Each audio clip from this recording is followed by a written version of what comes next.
Hi, my name is Robert. This video is designed to give you step-by-step detailed instructions on completing the task at hand. Please read the comments in the About section of this video.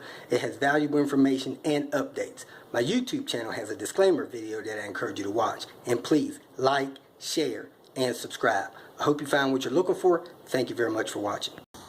In this video, I'm going to be replacing the downstream O2 sensors in this, I think it's a 99 or 2000 Mercury Villager. I believe I already have a video showing you how to replace the front one.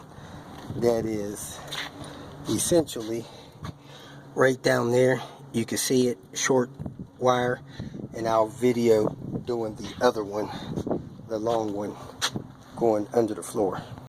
Here's the deal with O2 sensors. If you have an O2 sensor code, it's probably making the car run rich or lean.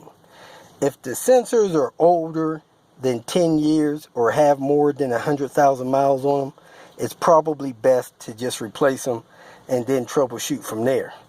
O2 sensors, mass airflow sensors, map sensors, those things were not meant to last forever. If you're suffering with fuel, mile per gallon degradation or codes, they probably just should be replaced. Bosch is a good reputable brand. However, it's best to get the sensors that match the OEM manufacturer's initial use.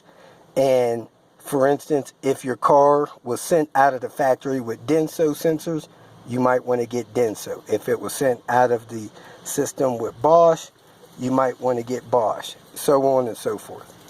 One of the things that's useful to do when replacing O2 sensors is reset the ECU computer. These computers store information, and they have learned how to cope with the degrading sensors that was in there. So what I normally do is I disconnect both battery posts. I tie both of those battery cables together, and that is supposed to deplete all of the energy stored in the ECU and allow that ECU to be emptied, so that when you start the car, it'll be forced to relearn the new sensors that you're installing.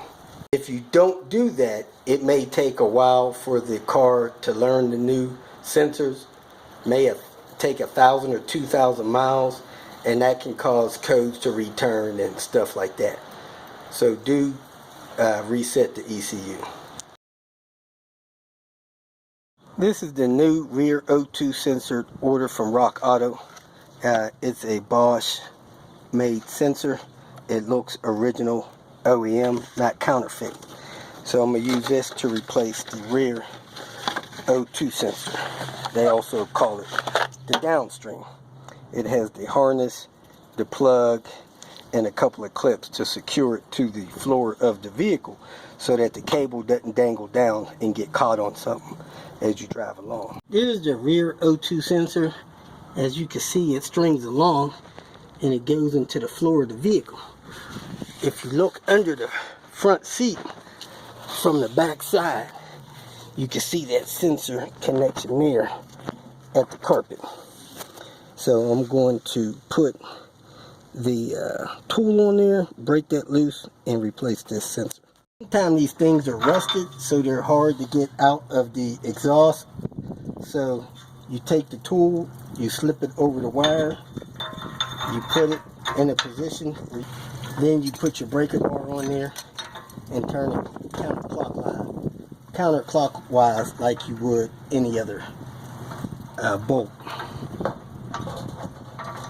Let me get this on here. So I'm going to pull this down, the handle down, and that should break it loose. I'm going to need 2 hands. This one broke loose very easy. So now, as you can see, I can turn it without the breaker bar on there and just go ahead and turn it out. If they've been replaced before, or if you're in a rust-free environment like we are, you have that kind of success. It's got a little condensation on it. If not, you got to fight with it. So up here, you can just break these out, which is fine. Now I'm going to go inside and undo the plug. Looks like a relatively easy standard clip. You push in on this rigid tab and you should be able to unplug it As you can see, it came loose really quick. Now I'm going to work the plug either way, in or out, it doesn't matter. I think the sensor will come through this hole, so it'll probably come through if I didn't have the tool on it. Okay, I pulled the tool off of it. Now it comes out, so I'm going to push the replacement down in there.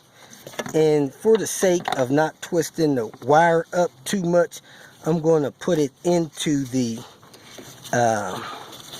exhaust, tighten it up before I plug it in on this end. That way, if it needs to unwind or twist, it can. Down here, remove the dust cap from it.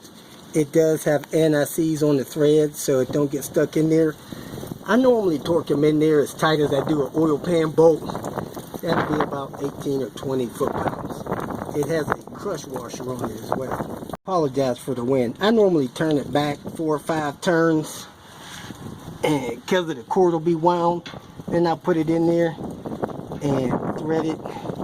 Be careful you don't cross thread it, because if you cross thread it, you'll either need to get your manifold or exhaust replaced, or you'll need to have another receiver tapped in. So there it is. It's snug in there. Now I'm going to put the tool on there and tighten it down. So slide the tool over the wire, put it in a position where you can tighten it with your wrench. I have the sensor in and tight. I have the first clip secured there, the second one there. Now I'm going to go and work the plug in so that it seals any weather out of the vehicle, and I'm going to plug it in. So up here you got to work the plug around the carpet and then go down and make sure it's in the floor right, and it's all the way around there. And then you want to plug it in, make sure it clicks when you plug it in. It should only go in one way. It's got a ridge in the plug there, a ridge in the plug there. So you could put some dielectric grease on there if you want. You want to make sure that your rubber seals all the way down there, your green seal, and plug it up. Let me use 2 hands. Make sure your gasket is in properly around on the floor. You come up top, make sure everything is correct up top. Tuck the cord away as best you can and hook your battery back up and see if your codes are clear and drive it. It should learn the new sensor within 200 miles. When you're hooking up your battery, hook the positive up first, then the negative. Tighten it down, spray it with something to protect them from getting corroded. And when you're unhooking the battery, you unhook the negative first. And now I have the battery reconnected. Since I had the battery disconnected, it should have cleared my check engine light. Some don't, so you'll need a tool to correct that. So let me find the key, start the vehicle, make sure the check engine light is no longer lit. Alright, here we go. Vehicle started right up. Idling a little rough. It'll do that when it has new sensors. It has to learn the sensors. Let me go ahead and give this vehicle back to the neighbor. Ooh-ah. If you feel that this information was useful, please like it and share it with your social media friends.